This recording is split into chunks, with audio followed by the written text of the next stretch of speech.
અમરેલીથી વધુ સમાચાર। જિલ્લામાં વરસાદી માહોલ જોવા મળી રહ્યો છે। જાફરાબાદ શહેરમાં ધોધમાર વરસાદ જોવા મળ્યો। જાફરાબાદની બજારોમાં ચારે તરફ પાણી જ પાણી જોવા મળ્યું। 40 મિનિટ કરતાં વધુ સમયથી વરસાદ સતત ધોધમાર અહીંયા વરસ્યો હતો। જાફરાબાદ તાલુકાના મોટા ભાગના ગ્રામ્ય વિસ્તારોમાં વરસાદ જોવા મળ્યો।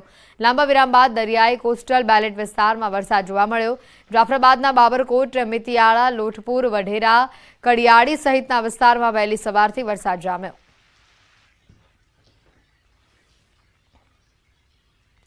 પંચમહાલથી વધુ સમાચાર આવી રહ્યા છે। વધુ એક સરકારી અનાજ કૌભાંડ ઝડપાયું છે। કાલોલની સરકારી અનાજની દુકાનનું કૌભાંડ સામે આવ્યું। અનાજની દુકાનમાંથી મોટા પાયે ઘટ મળી આવી છે। લાભાર્થીઓના હકનું અનાજ સગેવગે કરાયાની શક્યતા છે। 2,32,000ની કિંમતનું અનાજ સગેવગે કરાયાની શક્યતા છે। કુલ 124 કટ્ટા અનાજની ઘટ મળી આવી છે। જિલ્લા પુરવઠા અધિકારી અને મામલતદારની ટીમ દ્વારા ચકાસણી હાથ ધરવામાં આવી। દુકાનની અંદરથી ખૂબ જ મોટા પ્રમાણમાં ઘટ મળી આવેલ છે, જેમાં ઘઉંમાં 42 કટ્ટા ઘટ છે, ચોખામાં 72 કટ્ટા, ખાંડની અંદર 4 કટ્ટા, તુવેર દાળમાં 2 અને ચણાની અંદર 4, આમ કુલ મળીને 124 કટ્ટાની ઘટ જણાઈ આવેલ છે। અને વધુ માહિતી મેળવીશું। અમારી સાથે સંવાદદાતા ઋત્વિજ અહીંયા સીધા જોડાઈ ચૂક્યા છે। ઋત્વિજ, અમદાવાદમાં જે પ્રકારનો વરસાદી માહોલ જોવા મળી રહ્યો છે અને મહત્વની વાત કે 4 વાગ્યા સુધીમાં અમદાવાદમાં રેડ એલર્ટ છે। અડધો કલાકથી વરસાદ વરસી રહ્યો છે અને ઘણા વિસ્તારોમાં તો પાણી ભરાવાની પણ સ્થિતિ ઊભી થઈ છે।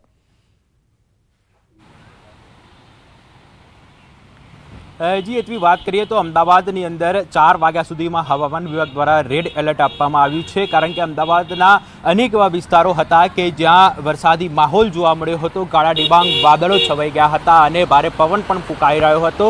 કેટલાક વિસ્તારોની વાત કરીએ તો જે પશ્ચિમના જે કેટલાક વિસ્તારો છે કે જ્યાં તો એવું લાગતું હતું કે થોડી જ વારમાં આ જે વિસ્તારો છે, IIM છે, શિવરંદી 4 રસ્તા છે, શ્યામલ 4 રસ્તા છે, આ તમામ વિસ્તારોની અંદર ધોધમાર વરસાદ વરસી શકે તે પ્રકારનો માહોલ જોવા મળ્યો હતો। કાળા ડિબાંગ વાદળો સાથે ભારે પવન પણ ફૂંકાઈ રહ્યો હતો।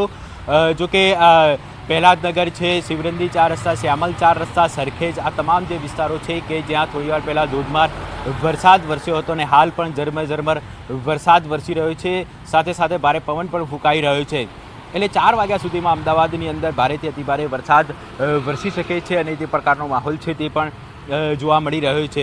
જોકે મહત્વની બાબત તો એ છે કે હવામાન વિભાગ દ્વારા આગાહી કરવામાં આવી છે કે આગામી 7 દિવસની અંદર કેટલાક જે જિલ્લાઓ છે કે જ્યાં ભારે વરસાદ વરસી શકે છે, તો અમદાવાદની અંદર પણ વરસાદ વરસી શકે છે, અને તે જ પ્રકારનો માહોલ છે તે અમદાવાદની અંદર આજે જોવા મળ્યો હતો। અનેક જગ્યાએ વિઝિબિલિટી છે તે પણ ડાઉન જોવા મળી હતી અને પરિણામે ફરજિયાત વાહન ચાલકોએ પોતાના જે વાહન છે તેની લાઇટો ચાલુ કરવાની ફરજ પડી હતી, કારણ કે જે ખૂબ જ નજીવા અંતરનું પણ સ્પષ્ટપણે જોઈ શકાતું ન હતું તે પ્રકારનો માહોલ છે તે અમદાવાદની અંદર થોડી વાર પહેલાં જોવા મળ્યો હતો। કાળા ડિબાંગ વાદળો ચારે બાજુ છવાયેલા જોવા મળ્યા હતા। જી બિલકુલ ઋત્વિજ, આભાર માહિતી બદલ। તો અમદાવાદમાં જે પ્રકારનો વરસાદી માહોલ જોવા મળી રહ્યો છે, કાળા ડિબાંગ વાદળો શહેરમાં ઘેરાયેલા છે, કડાકા ભડાકા સાથે વરસાદની શરૂઆત થઈ। બફારામાંથી શહેરીવાસીઓને ચોક્કસથી રાહત મળી હશે।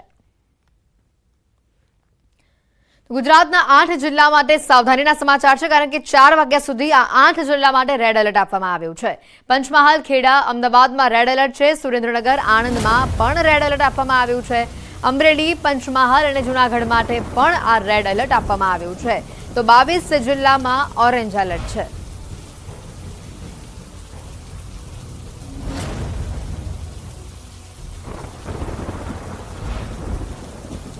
અમદાવાદમાં પણ વરસાદી માહોલ જોવા મળી રહ્યો છે। અમદાવાદમાં 4 વાગ્યા સુધીમાં રેડ એલર્ટ આપવામાં આવ્યું છે। ગુજરાતના 22 જિલ્લામાં ઓરેન્જ એલર્ટ છે, જ્યારે 8 જિલ્લામાં રેડ એલર્ટ છે અને 8 જિલ્લા માટે જે સાવધાનીના સમાચાર આવી રહ્યા છે, હવામાન વિભાગે 8 જિલ્લામાં ભારે વરસાદની આગાહી કરી છે। આગામી 5 દિવસ વરસાદની આગાહી હવામાન વિભાગે કરી છે અને એમાં આજે 4 વાગ્યા સુધીમાં ગુજરાતના 8 જિલ્લા માટે રેડ એલર્ટ છે। દક્ષિણ ગુજરાત નજીક સાયક્લોનિક સર્ક્યુલેશન સર્જાયું હોવાની પણ માહિતી આવી રહી છે। મધ્ય ગુજરાતમાં સર્જાયેલું સાયક્લોનિક હવે પૂર્ણ થયું છે। કેટલાક કલાકો સુધી તેની અસર જોવા મળશે। ઓફશોર ટ્રફ હવે મહારાષ્ટ્રથી કેરળ સુધી લંબાયેલું છે। થોડી અસર દક્ષિણ ગુજરાતમાં પણ જોવા મળી શકે છે। દક્ષિણ અને સૌરાષ્ટ્રનો પટ્ટો મધ્ય ગુજરાતમાં પણ તેની અસર જોવા મળશે। ઉત્તર ગુજરાતમાં સાયક્લોનિક સર્ક્યુલેશનની અસર વર્તાશે। કેટલાક જિલ્લામાં ભારેથી લઈને અતિભારે વરસાદની સંભાવના છે। ચોમાસાની ધરી હજી રાજસ્થાન, મધ્યપ્રદેશ અને મહારાષ્ટ્રમાં સ્થિર છે, તો ઉત્તર ગુજરાત, મધ્ય ગુજરાતના ભાગોમાં વરસાદની શક્યતા વ્યક્ત કરવામાં આવી છે. હવામાન વિભાગે ભારે વરસાદની આગાહી કરી દીધી છે. રાજ્યમાં 7 દિવસ સાર્વત્રિક વરસાદની આગાહી છે. સૌરાષ્ટ્ર, દક્ષિણ ગુજરાતમાં આજે ભારે વરસાદની આગાહી છે. બનાસકાંઠા, આણંદ, સુરતમાં ભારે વરસાદની આગાહી આપવામાં આવી છે. અમદાવાદ, દાહોદ, પાટણ, મહેસાણામાં આજે યલો એલર્ટ અપાયું છે.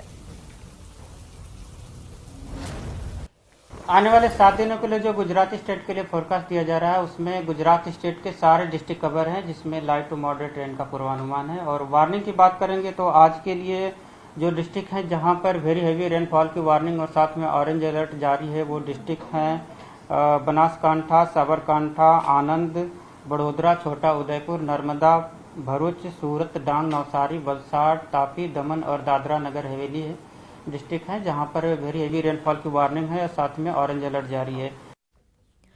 સૌરાષ્ટ્રમાં આજે અતિ ભારે વરસાદની આગાહી છે. સુરેન્દ્રનગર, જૂનાગઢ, અમરેલીમાં ભારે વરસાદની આગાહી આપવામાં આવી છે. રાજકોટ, જામનગર, મોરબી, દીવમાં યલો એલર્ટ આપવામાં આવ્યું છે. માછીમારોને દરિયો ન ખેડવાની સૂચના આપવામાં આવી છે. की वार्निंग है और साथ में येलो अलर्ट जारी है वो डिस्ट्रिक्ट है पाटन, महसाना, गांधीनगर, अरावली, खेड़ा, अहमदाबाद, पंचमहल, दाहोद और महिसागर डिस्ट्रिक्ट शामिल है जहां पर हैवी रेनफॉल की वार्निंग है और साथ में येलो अलर्ट जारी है. सौराष्ट्र रीजन की बात करेंगे तो आज के लिए सौराष्ट्र रीजन के लिए वेरी हैवी रेनफॉल की वार्निंग है और साथ में ऑरेंज अलर्ट जारी है.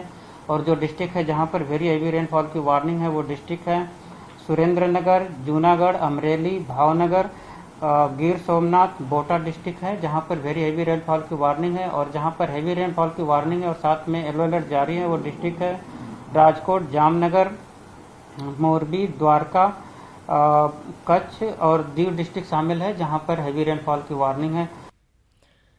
તો આણંદ જિલ્લામાં 5 દિવસ બાદ મેઘરાજાની ફરી એકવાર એન્ટ્રી જોવા મળી રહી છે. પેટલાદમાં અડધો કલાકના વરસાદમાં જ બજારોમાં વરસાદી પાણી ભરાઈ ગયા. સ્થાનિકોની મુશ્કેલીમાં વધારો થયો. પેટલાદ પાલિકા તંત્રની પ્રી મોન્સૂન કામગીરી નિષ્ફળ સાબિત થઈ.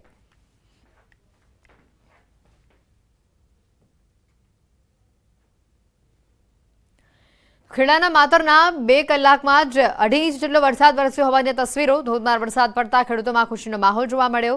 માતર, લીંબાસી, ભલાડા, ત્રાજ સહિતના ગામડાઓમાં ધોધમાર વરસાદ થયો. ખેડા જિલ્લામાં નડિયાદ, માતર, વસો, ખેડા સહિતના જે વિસ્તારો છે ત્યાં વરસાદી માહોલ જામેલો જોવા મળ્યો. નડિયાદ કલેક્ટર કચેરી વિસ્તારમાં પણ મુશળધાર વરસાદ વરસ્યો. 3 દિવસથી ઉકળાટ ભર્યા વાતાવરણમાં પલટો આવ્યો. બપોર બાદ શહેરમાં મુશળધાર વરસાદની શરૂઆત થઈ. કલેક્ટર કચેરી, જિલ્લા પંચાયત કચેરી આ સહિતના વિસ્તારોમાં વરસાદ વરસી રહ્યો છે. વરસાદ વરસતા વાતાવરણમાં ઠંડક પ્રસરી. ખેડા જિલ્લાના માતર, ખેડા, નડિયાદ સહિતના વિસ્તારોમાં વરસાદી માહોલ જામ્યો. વરસાદ વરસતા ખેડૂતોમાં ખુશીનો માહોલ જોવા મળશે.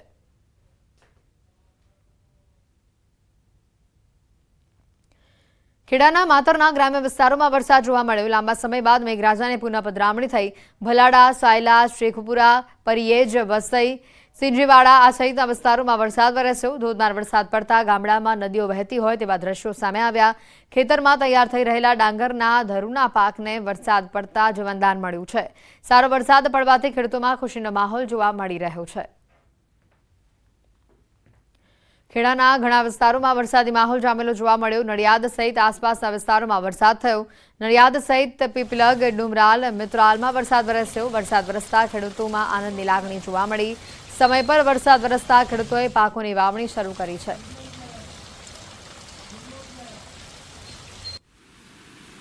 મોરબીથી વધુ સમાચાર. મચ્છુ 3 ડેમનો 1 દરવાજો 3 ઇંચ ખોલવામાં આવ્યો છે. ઉપરવાસમાં વરસાદના પગલે પાણીની આવક થઈ રહી છે. 209 ક્યુસેક પાણીની આવકની સામે 209 ક્યુસેક પાણીની જાવક નોંધાઈ છે. મોરબી અને માળિયા મિયાળા તાલુકાના 21 ગામોને એલર્ટ આપવામાં આવ્યું છે. મોરબી તાલુકાના ગોરખીજડીયા, વનાળિયા, માનસર, નારણકા, નવા સાદુળકા, જૂના સાદુળકા, રવાપર નદી, ગુંગણ, જૂના નાગડાવાસ, નવા નાગડાવાસ, અમરનગર, બહાદુરગઢ, સોખડા તેમજ માળિયા મિયાળા તાલુકાના દેરાળા, મેઘપર, નવાગામ, રાસંગપર, વીર, વિદરકા, માળિયા, મિયાણા, હરિપર, ફતેપર આ ગામોને એલર્ટ આપવામાં આવ્યું છે. સુરેન્દ્રનગર શહેરમાં વીજળીના કડાકા ભડાકા સાથે મેઘરાજાનું ધમાકેદાર આગમન થયું. સુરેન્દ્રનગર શહેર સહિત જિલ્લાભરમાં અંદાજે 1 અઠવાડિયાથી મેઘરાજાએ વિરામ લીધો હતો. શહેરમાં સવારથી જ ભારે ગરમી અને ઉકળાટ બાદ અંતે વરસાદની ધમાકેદાર શરૂઆત થતાં જ શહેરના અનેક વિસ્તારોમાં વીજળી ગુલ થઈ હોવાની પણ સમસ્યા સામે આવી. પીજીવીસીએલની પ્રી મોન્સૂન કામગીરી સામે પણ સવાલો ઊભા થઈ રહ્યા છે. કપાસ, મગફળી સહિતના વાવેતરને વરસાદથી જીવનદાન મળ્યું છે.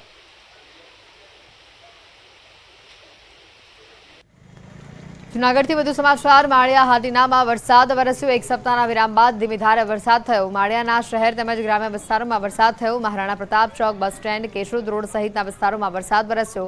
રોડ પરથી વરસાદી પાણી વહેતા આ દ્રશ્યો સામે આવ્યા. તો આ તરફ અંબાજી પંથકમાં પણ વરસાદી માહોલ જોવા મળ્યો. અંબાજીમાં 3 દિવસના વિરામ બાદ ફરી વરસાદની શરૂઆત થઈ છે. અંબાજીના માર્ગો ઉપર પાણી વહેતા થયા છે. ગરમીની ઉકળાટથી લોકોને આંશિક રાહત અહીંયા મળી. બપોરના સુમારે વરસાદ શરૂ થતાં અનેક વિસ્તારોમાં વરસાદી પાણી ભરાયા છે. ખેડૂતો હવે વાવણીની શરૂઆત કરે તેવી શક્યતા પણ જણાઈ રહી છે. આકાશી વાતાવરણ પ્રમાણે વરસાદ આખો દિવસ વરસી શકે તેવી પણ શક્યતા વ્યક્ત કરવામાં આવી રહી છે. અમરેલીથી વધુ સમાચાર. જિલ્લામાં વરસાદી માહોલ જોવા મળી રહ્યો છે. જાફરાબાદ શહેરમાં ધોધમાર વરસાદ જોવા મળ્યો. જાફરાબાદની બજારોમાં ચારે તરફ પાણી જ પાણી જોવા મળ્યું. 40 મિનિટ કરતાં વધુ સમયથી વરસાદ સતત ધોધમાર અહીંયા વરસ્યો હતો. જાફરાબાદ તાલુકાના મોટા ભાગના ગ્રામ્ય વિસ્તારોમાં વરસાદ જોવા મળ્યો. લાંબા વિરામ બાદ દરિયાઈ કોસ્ટલ બેલેટ વિસ્તારમાં વરસાદ જોવા મળ્યો. જાફરાબાદના બાબરકોટ, મિતિયાળા, લોઠપુર, વઢેરા, કડિયાળી સહિતના વિસ્તારમાં વહેલી સવારથી વરસાદ જામ્યો.